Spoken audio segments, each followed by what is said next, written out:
వైకుంఠ ఏకాదశి మరుసటి రోజును కూర్మ ద్వాదశిగా కూడా పిలుస్తారు. ఎందుకు? ఇందులో ఉన్న ఆంతర్యం ఏంటి తెలుసుకుందాం నేటి మహర్షి టాక్స్ లో. వైకుంఠ ఏకాదశి మరుసటి రోజును వైకుంఠ ద్వాదశిగా పిలుస్తారు. మన పంచాంగం ప్రకారం పుష్యమాసంలోని శుక్లపక్ష ద్వాదశిని కూర్మ ద్వాదశిగా కూడా పిలుస్తారు. అలనాడు దేవతలు రాక్షసులు కలిసి అమృతం కోసం సాగర మదనం చేసింది ఈ కూర్మ ద్వాదశి రోజునే. క్షీరసాగర మదనం సమయంలో మందర పర్వతాన్ని దేవతలు రాక్షసులు చిలుకుతూ ఉన్నప్పుడు శ్రీ మహావిష్ణువు కూర్మావతారంలో ఉన్నారట. స్వామివారు కూర్మావతారంలో చేసిన సేవకు ప్రత్యేకగా శ్రీ మహావిష్ణువును కూర్మావతారంలో ప్రత్యేకంగా పూజిస్తారు.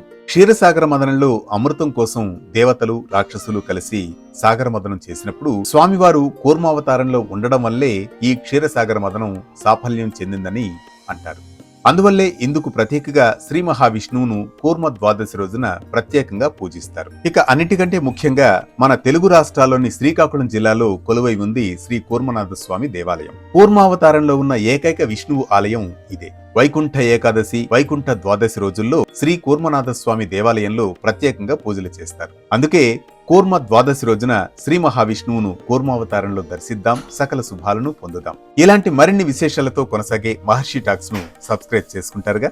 ఏ పండుగ ఎప్పుడు, పండుగలో పరమార్థం ఏంటి శాస్త్రీయంగా తెలుసుకోవాలా? వెంటనే డౌన్లోడ్ చేసుకోండి వేటన్ న్యూస్.